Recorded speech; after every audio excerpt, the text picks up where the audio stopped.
Bienvenue en Côte d'Ivoire. Écoute, je suis heureux d'arriver dans un de mes pays qui m'est très cher. Quand j'étais petit, je suis passé par ici. Je ne sais pas si tu entends, mais tu vas entendre dans un instant les chutes de Mans qui sont en haut du pays, avant Yamoussoukro qui est la capitale de la Côte d'Ivoire, avant de continuer. Allons-y!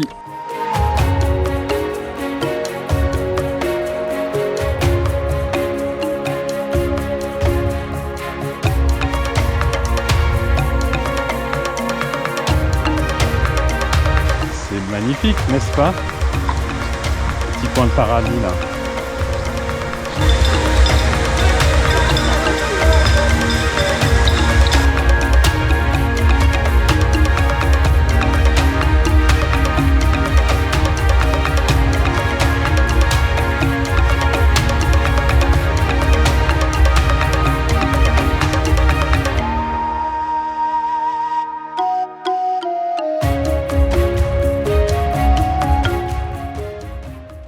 Je viens de passer un petit barrage avant d'arriver à Yamoussoukro dans quelques kilomètres. Et puis là, j'avais vu sur une application que je pouvais camper au bord d'un lac qui était du coup derrière ce petit barrage qui est juste là derrière les arbres.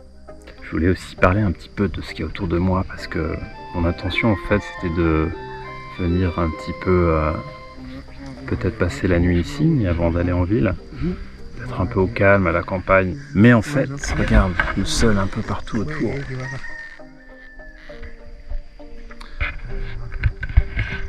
Tout de suite, ça fait moins rêver. Et puis, ça donne pas envie, en fait, si tu veux te planter ton campement ici, ne serait-ce que pour une nuit. Je vais aller au bord du lac, faire un tour et te montrer un petit peu les bateaux de pêcheurs et toucher l'eau, ça va faire du bien. Il y a du plastique partout, ici, dans un coin hallucinant. Regarde comme c'est juste féerique.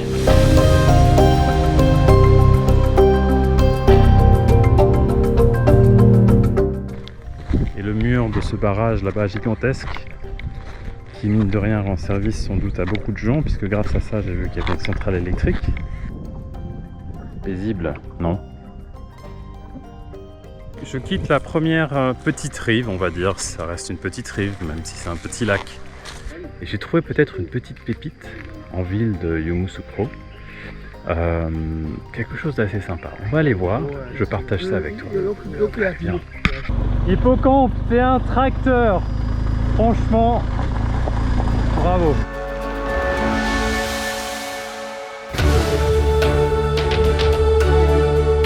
Je vous présente l'œuvre qui est la basilique de Yamoussoukro.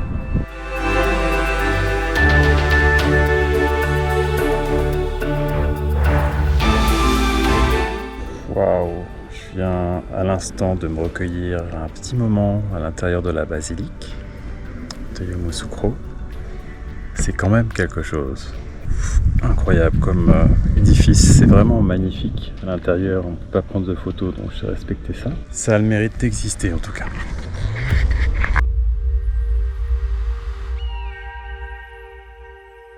J'ai atterri dans ce lieu un peu spécial où donc je suis avec les deux propriétaires qui est Maristella donc, et son époux. Et je tenais à faire une petite interview ensemble par rapport à ce qui se passe dans cet environnement. Enchanté ma chère, comment vas-tu? Enchanté Satya, ça va très bien et toi? Ça va, je te remercie. Comment vas-tu? Oui, ça va bien Satya, merci. Donc ici c'est la ferme du Fier qui est située à Yamoussoukro. On est une micro-ferme urbaine en agroécologie. Donc on produit des légumes bio, on les transforme.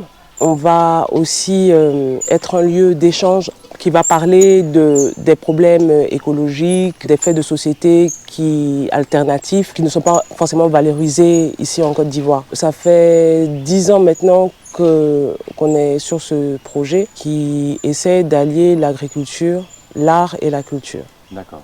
Voilà. Ce qu'on voulait prouver ici, c'est que sur une petite surface, on pouvait produire et s'en sortir. Qu'un agriculteur n'a pas besoin de couper des hectares de forêt pour produire. En voulant essayer de camper hier justement vers ce lac, où j'ai cru voir au loin effectivement ces espèces de berges d'orpaillage. Ah ben, et on en parlait de ça, parce que ça contribue clairement à la pollution des eaux. C'est clair, au niveau de Kossou, des lacs, comme on parlait, et des fleuves, il y a un très gros problème d'orpaillage sur le Bandama. Oui. Voilà. Et nous, on a vu les littoraux, là, comme ça, se détériorer du jour au lendemain et à une vitesse surprenante. Bon, ça détruit tout. Bref, et c'est vrai que dans cette région du centre de la Côte d'Ivoire, là, il y a beaucoup d'or. Nous, on est arrivé une fois quand les autorités ont délogé des orpailleurs, où tu étais là. Je sais pas, les films de zombies, là, tu vois, où tous les zombies sortent comme ça. C'était hallucinant. La ville s'est remplie de zombies. Il y a des gros problèmes par rapport à ça, on ne va pas se mentir, parce que même les villageois, ils voient arriver ces populations-là qui commencent à tout désorganiser, à squatter partout. Surtout maintenant, c'est l'environnement qui en pâtit, parce que le Bandama, les fonds du Bandama sont complètement ruinés. En tout cas, je vous remercie à tous les deux. Merci beaucoup, Satya.